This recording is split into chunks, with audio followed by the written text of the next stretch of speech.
On va peut-être changer, non? Moins de 10, c'est pas vraiment de votre âge. Ça vous a pas paru un petit peu bizarre, le garçon qui embrassait toutes les filles, là? On avait pas mal de copines, non? Ouais, tu te laisserais, toi, attraper par les cheveux comme il faisait? Bah non, jamais de la vie. Je sais pas, tous les garçons qui applaudissent autour, c'est franchement... au secours. Les images choquantes, on doit les éviter, sinon il faut en parler. Pourquoi, à ton avis? Face aux écrans, soyons vigilants. Grave. Retrouvez-nous sur jeunepublic.csa.fr.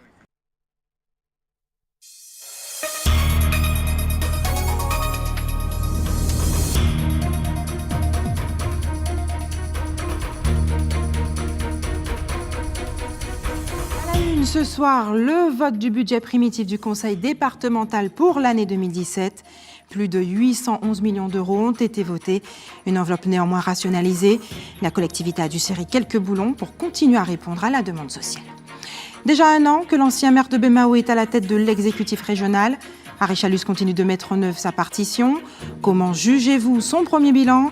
Nous entendrons vos avis sur la question dans cette édition. Elle est déjà confrontée aux critiques et pas des moindres. La nouvelle Miss France est la cible de nombreuses attaques racistes sur Internet. Qu'en pensent les Français de l'Hexagone? Nous leur avons posé la question. Le reportage de nos confrères de Paris est à venir. Elle, son aventure musicale est couronnée de succès. Après 30 ans de carrière, Tania Saint-Val revient avec un nouvel album nommé Voyage. Il est sorti aujourd'hui. Pour ATV Guadeloupe, la diva du zouk dévoile les plus belles mélodies. Bonsoir, bienvenue sur ATV Guadeloupe. Je suis ravie de vous retrouver ce soir. Et nous ouvrons cette édition avec cette malheureuse nouvelle. Les 2 Guadeloupéens portés disparus depuis mardi à bord de leur navire Mazo n'ont toujours pas été retrouvés. Contrairement à la rumeur qui circulait depuis hier soir, ils n'ont pas été retrouvés par la marine vénézuélienne.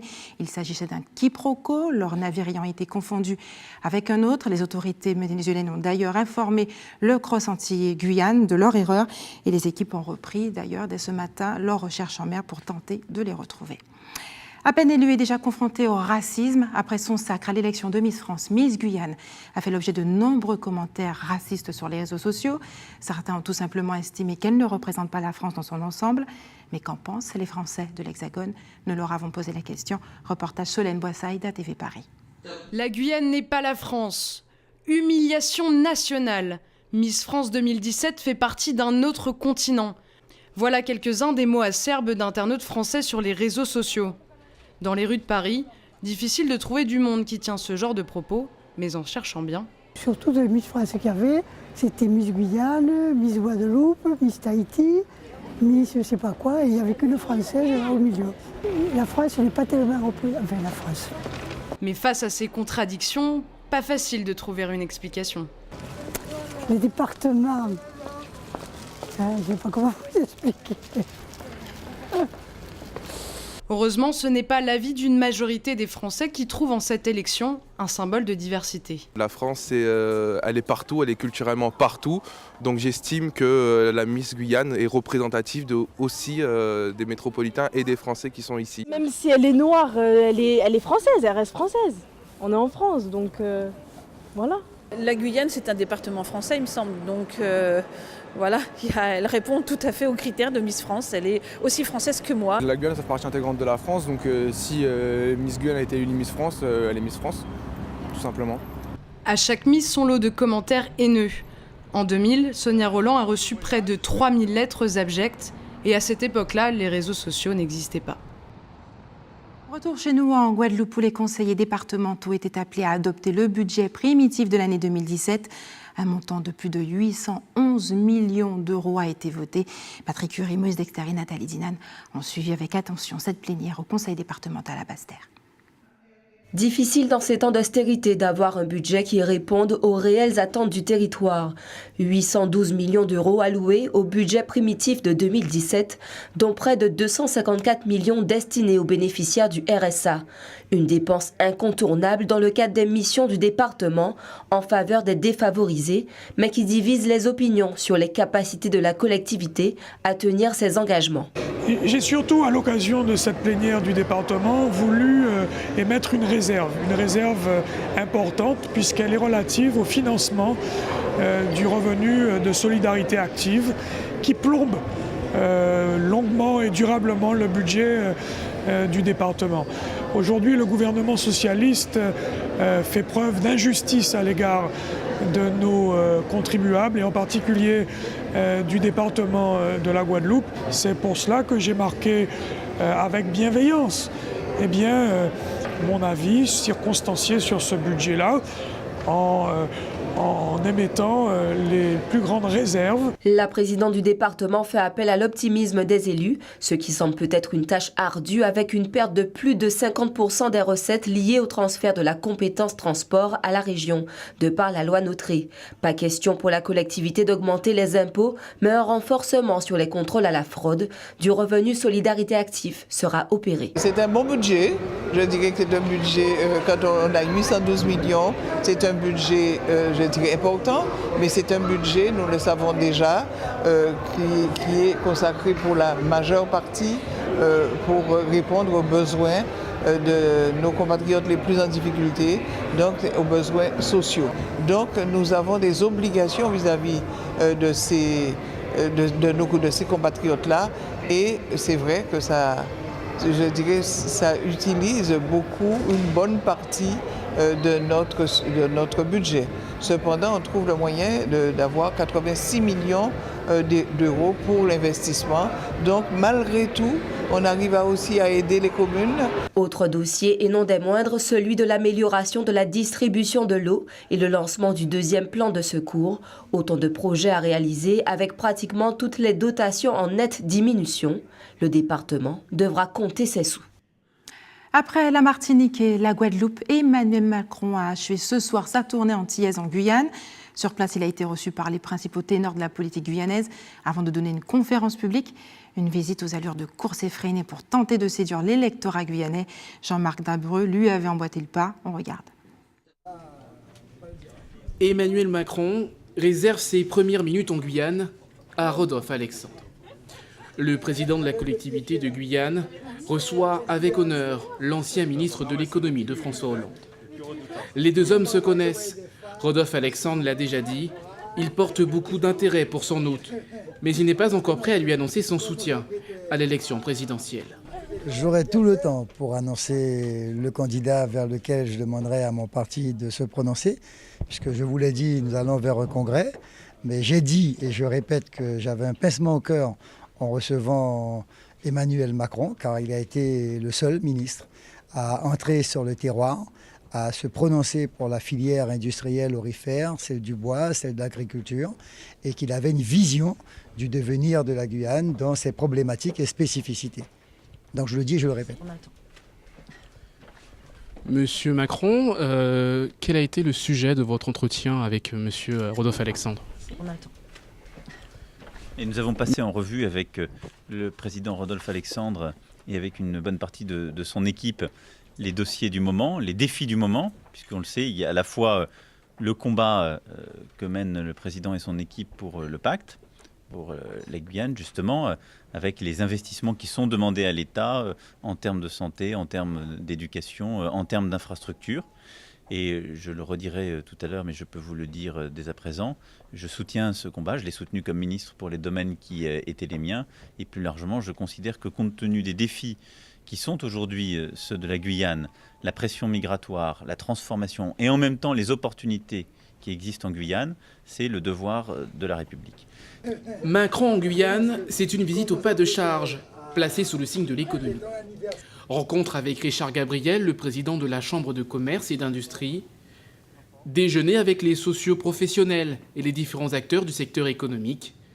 Et visite de la Cogumer, la société de transformation des produits de la pêche. Prévu dans le temps fort de la visite, un meeting prévu dans la soirée, où le candidat fera part de son programme à ses militants de Guyane. La Guadeloupe est la 6e destination de la Caraïbe en matière de croisière. Le plus grand site de voyage au monde et le célèbre magazine National Geographic l'ont placé dans le top 5 des séjours vacances pour la saison 2016-2017. Autant dire que notre archipel est tendance cette année, mais voilà, il est toujours confronté à un défi de taille, la problématique de l'approvisionnement en eau. Un rapport diligenté par le Conseil économique et social a été publié. Il dresse un état des lieux et propose des solutions. Félix Flemin, bonsoir. Bonsoir. Merci d'avoir accepté notre invitation ce soir. Alors, vous êtes le secrétaire général de la CGTG, du Parti communiste guadeloupéen, excusez-moi, et c'est Jean-Marie Brissac, qui est secrétaire général adjoint de la CGTG et membre de ce conseil économique, qui a justement rédigé ce rapport sur l'état des lieux, le problème de l'eau en Guadeloupe. Il est le rapporteur. C'est un sujet qui est débattu en ce moment même à Capesterre-Belle-Eau, à votre initiative, à l'initiative de votre parti, du Parti communiste guadeloupéen. Tout d'abord, quelles sont les grandes conclusions de ce rapport concernant le problème de l'eau? C'est un rapport qui a le mérite d'être concis, précis, 20 pages, mais qui pose l'essentiel de la problématique de l'eau. Il est très clairement à la disposition des Guadeloupéens. Qu'est-ce qu'il préconise? C'est précisément une gestion collégiale pour l'eau en Guadeloupe. Et c'est en ce sens que nous avons trouvé ce rapport intéressant, parce qu'il abonde la proposition que nous faisons depuis tantôt, précisément d'avoir une gestion unique de l'eau. Alors, il faut bien s'entendre sur la notion de gestion unique, parce qu'on parle souvent de... Avant de parler des solutions qui sont préconisées, il y a quand même des éléments qui ressortent dans ce dossier. C'est le problème du coût de l'assainissement, beaucoup trop élevé, le prix de l'eau, 6 prix sur le département, qu'on pourrait rassembler effectivement en un prix unique. En tout cas, c'est une des solutions préconisées. Et la vétusté des tuyaux, qui finalement ne serait pas la cause principale de ces problèmes que l'on entend souvent liés à l'eau. Le principal problème de notre point de vue, c'est précisément une gestion opaque. C'est le nombre d'interlocuteurs, d'acteurs qui interviennent sur la question de l'eau. Il y a les communes qui se sont regroupées. Alors on a ajouté un étage supplémentaire avec les intercommunalités, mais il faut savoir que la région, le département, l'État interviennent dans la question de l'eau, pas dans sa distribution, mais dans la politique de l'eau. Et c'est précisément ce en quoi ce rapport est intéressant. Il propose une gestion collégiale, regroupant l'ensemble des acteurs de l'eau. Et c'est une préconisation qui va dans le sens de ce que nous avons toujours porté. C'est la raison pour laquelle nous avons choisi de faire en sorte que ce rapport soit connu, soit discuté, pour le mettre dans les mains des Guadeloupéens, parce que ce sont d'eux que viendront les solutions. Des mains des Guadeloupéens et pas des élus locaux? Mais les élus locaux, parce que nous les interpellons et nous proposons la mise en place d'un référendum. D'un référendum où précisément ce sont les élus locaux en charge de la gestion de l'eau, les maires et les présidents d'intercommunalités qui peuvent réaliser concrètement ce référendum décisionnaire. C'est la raison pour laquelle il faut que les Guadeloupéens interviennent et nous lançons une pétition pour ce faire, pour la mise en place d'un référendum, pour qu'il fasse pression pour ceux qui ont en charge la distribution de l'eau, pour réaliser ce référendum qui a pour objet de se prononcer sur quoi? Eh bien, une gestion collégiale, il s'agit de regrouper l'ensemble des structures qui interviennent, et puis une entreprise publique pour la production et la distribution de l'eau dans le cadre de services publics, donc avec la péréquation tarifaire, un prix unique, une entreprise publique qui aura en charge donc de donner de l'eau à tous les Guadeloupéens, les touristes qui viendront aussi. Il faut bien comprendre pour les téléspectateurs que cette idée dépasse largement l'idée du syndicat unique préconisé par les élus locaux. Tout à fait. Il ne s'agit pas de regrouper encore une fois dans un syndicat unique qui lui-même peut avoir, dans le cadre d'une délégation de services publics, donc donner à nouveau au privé, dont on a vu l'échec, les entreprises privées qui ont géré l'eau dans l'opacité la plus totale, et on ne sait pas du tout où sont passés l'argent des Guadeloupéens qui ont payé l'eau. Aujourd'hui, nous préconisons la mise en place d'une entreprise publique à l'intérieur de laquelle on retrouvera l'ensemble des collectivités de la Guadeloupe, à l'intérieur de laquelle, bien évidemment, il y aura un statut unique pour le personnel qui pourra donc mettre sa compétence, son savoir-faire au service de la production et de la distribution de l'eau en Guadeloupe. Félix Flemmer, vous aviez déjà lancé cette idée de référendum. Je vous avais reçu d'ailleurs sur ce plateau pour en parler. Un mois après, qu'en est-il de cet appel? Est-ce qu'il a été entendu par la population? A-t-il été entendu également par les élus locaux? Nous avons continué à travailler dessus. Et nous sommes en mesure aujourd'hui, et on commence ce tour de la Guadeloupe pour le populariser. Nous lançons une pétition que nous demandons, et je lance un appel aux Guadeloupéens pour qu'ils signent cette pétition en vue d'obtenir ce référendum. Et nous l'adresserons à l'ensemble des élus de la Guadeloupe en espérant et en croyant qu'ils vont s'en saisir pour pouvoir précisément avoir enfin en place en Guadeloupe les outils pour résoudre le problème de l'eau et que chaque Guadeloupéen ait de l'eau dans son robinet, parce que l'eau, c'est un bien public qui appartient à tous les Guadeloupéens, qui ne peut pas appartenir à quelques-uns. Il faut sortir de cette opacité, il faut sortir de cette gestion politicienne de l'eau et en faire une affaire publique qui concerne les usagers, mais qui concerne aussi les travailleurs, qui concerne les élus, bref, qui concerne la Guadeloupe. Il faut un cadre transparent, un cadre démocratique où tout un chacun pourra effectivement avoir son mot à dire et mettre en place ce bien, encore une fois, public, commun, indispensable à la vie de tout un chacun. Merci d'avoir accepté notre invitation Merci ce soir de pour m'avoir nous invité. parler de ce référendum. Nous poursuivons ce journal avec une question politique. Ça fait déjà 1 an qu'Harry Chalus est à la tête de l'exécutif régional. Nous avons souhaité savoir ce que pensent les Guadeloupéens de ce bilan, de cette première année. On écoute leurs réactions recueillies par Karen Diama. 1 an qu'Harry Chalus a été élu. Est-ce qu'on a un petit bilan à tirer de cette première année? Oui, mais pour le moment, j'ai aucune opinion pour le moment à retirer sur cette année qu'il vient de passer là. Alors on attend beaucoup de choses et j'espère que ça viendra. Pour l'instant, on attend, mais bon, comme il a critiqué, on attend pour voir ce qu'il va faire et on espère. Vous n'avez vu aucun changement? Non, non. Pas de nouveauté, rien? Non. Il y a un bilan mitigé? Effectivement. Il a aidé avec le collège avec 18 juin. Lorsqu'il a été brûlé, il a aidé, il a fait des fonds pour que... Voilà. En termes d'autres actions, maman, qu'est-ce qu'il a fait aussi, M. Chalus? Au niveau de l'eau, il a aidé énormément de personnes, surtout quand ils se sont mobilisés. Donc les actions se font, mais petit à petit, il vient d'être élu. Donc les choses vont venir de fur et à petit. Voilà. Il n'a rien fait en gros, parce qu'il n'est pas commencé à travailler. Alors je ne vois rien qu'il a fait. Alors pour être honnête, ni négatif ni positif, je ne vois pas trop de différence avec la précédente présidence. C'est un bilan négatif, car je crois qu'il y a plus de 37% d'augmentation de la délinquance. Et sur les routes, énormément de tués. Pour une première mandature, je pense que vraiment la mandature est négative. Restez sur ATV Guadeloupe dans quelques minutes. Gros plan sur la vedette d'étape dans Antillaise pendant cette période de fin d'année. La Groseille, connue également pour ses vertus. Et puis rencontre avec l'une des divas du zouk, Tania Saval, qui a sorti aujourd'hui son dernier album Voyage à l'occasion de ses 30 ans de carrière. Mais avant, souvenez-vous, il y a quelques semaines, nous recevions Peggy Nanette sur ce plateau, présidente de l'école Blue Melody School, qui organisait une grande collecte de cadeaux pour les enfants démunis et ceux hospitalisés. Ce matin, c'est près de 600 cadeaux qui ont été offerts aux enfants hospitalisés à l'hôpital Necker à Paris. Une opération qui a pris un sens particulier pour les bénévoles, mais également pour les enfants. Regardez. Tiens, c'est pour toi. Ce Père Noël-là, il ne vient pas du pôle Nord, mais de Pointe-à-Pitre, avec dans sa hotte 600 cadeaux à distribuer dans les services de néphrologie et gastrologie de l'hôpital Necker. Venir leur offrir cette joie et ces cadeaux, c'est un honneur pour nous.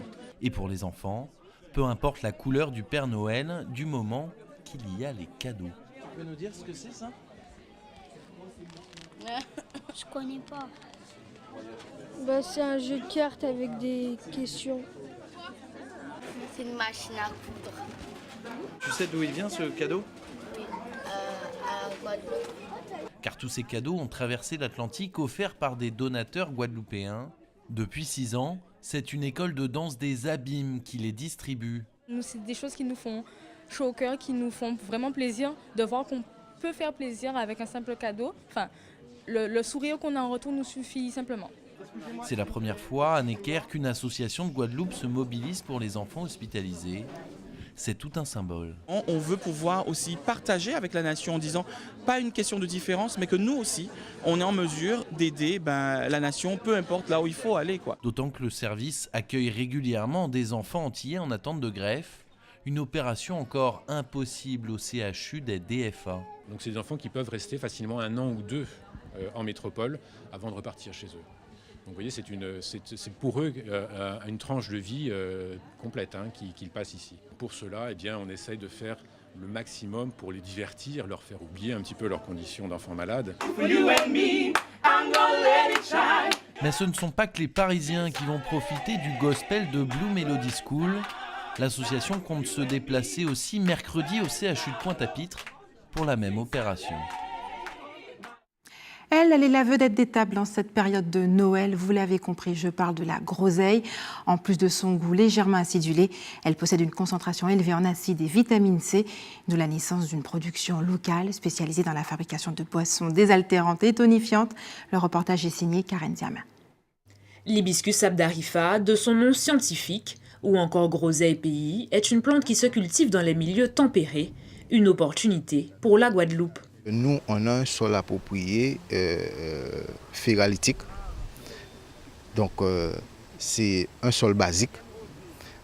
Alors, les gens entendent sol basique, sol pas trop important. Mais c'est pour la groseille, quand on dit sol basique, c'est un sol approprié pour la groseille. La groseille, c'est la famille malvacée, comme le coton, l'hibiscus, la fleur, le gombo, c'est la même famille. Plantée juste avant l'hivernage, cette plante peut atteindre 3 mètres et se diversifie en plusieurs variétés. Rouge, noire ou blanche, toutes connues pour leurs nombreuses vertus. On a fait des tests sur la groseille aux États-Unis, à Taïwan, et on sait qu'elle est riche en antioxydants, elle permet de lutter contre le stress, elle permet d'abaisser la pression artérielle, elle a une action aussi très efficace pour pouvoir empêcher la formation des calculs rénaux et également elle est protectrice du fonctionnement du cœur. Mais à l'approche des fêtes de Noël, la groseille pays se décline sous de nombreuses formes. On va commencer par le jus de groseille. Alors on dit jus de groseille, mais en fait c'est du thé glacé. On a le sirop de groseille. Le sirop de groseille fait maison. Beaucoup pour les fêtes de fin d'année. On a le sirop à froid, qui n'est pas encore très vendu, très connu. On a la confiture de groseille, le confit de groseille. Le confit de groseille, vous voyez, ça tombe, mais il n'y a pas du sirop dans le fond. On a la groseille séchée. Alors je dis séchée pour l'angle courant, mais c'est groseille déshydratée. Alors on est passé aussi à la formule de groseille, le fameux groseille moulu, qui a plein d'utilisations, thé chaud à la groseille pour ceux qui n'aiment pas le café. Non présenté car en rupture de stock, le vin et le pétillant de groseille, tout comme le sirop ou le jus, font partie de ces liqueurs que vous pourrez consommer sans modération pour les fêtes de Noël. Elle est considérée comme l'une des divas du zouk après 30 ans de carrière fait de haut et de bas. Bref, une vie d'artiste, comme on dit. Tania Saint-Val revient avec un dernier album, Voyage, sorti aujourd'hui. Elle sera sur scène demain soir à Jarry. Isabelle Lameau l'a rencontrée avant.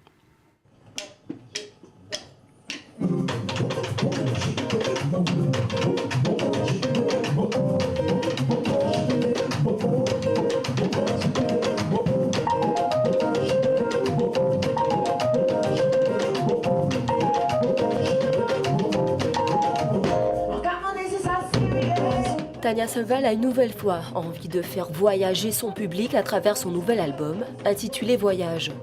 Voyage sous le soleil et sur la lune, rythmé par une musicalité éclectique.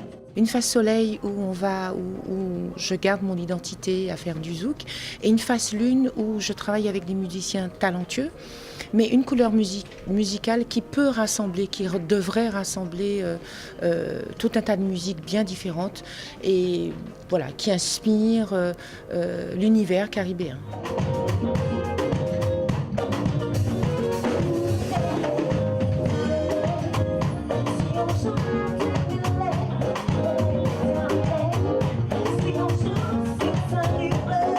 Au-delà de cette création, et comme à son habitude, la chanteuse véhiculera des messages forts au travers différents thèmes. Par exemple, sur l'album Lune, on a mis l'accent sur les textes, avec des textes bien sûr des chansons d'amour, des chansons de séparation, de couple par exemple. Il y a aussi des chansons qui vont traiter sur l'écologie, d'autres sur les migrants. J'ai pensé au thème caribéen avec Haïti, on se rappelle des Boat People, et puis d'autres choses encore. Donc voilà, c'est vraiment un album qui devrait rassembler. J'ai un invité sur cet album qui s'appelle Franck Nicolas, donc je suis en feat avec lui sur ce projet d'album. Et puis des musiciens et Jonathan Jurion, bien sûr, qui a réalisé et arrangé l'album. Voilà un avant-goût avant le concert événement de demain à Jarry, où Tania Saval partagera la scène avec Victor O, Lycina Jean et Jean-Michel Rotin.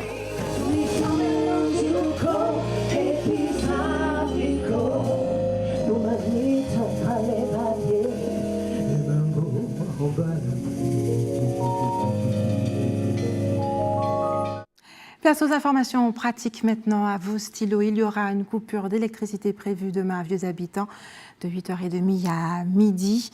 Et puis le réseau de l'eau sera perturbé à Gosier dès demain 7h avec un retour à la normale prévu en fin d'après-midi.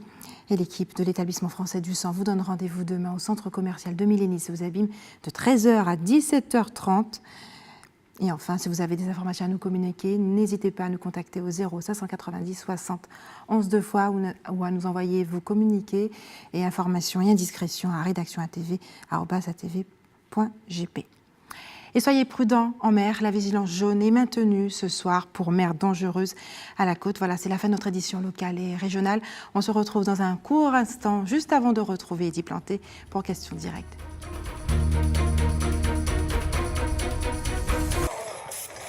Bon allez, pas chasser.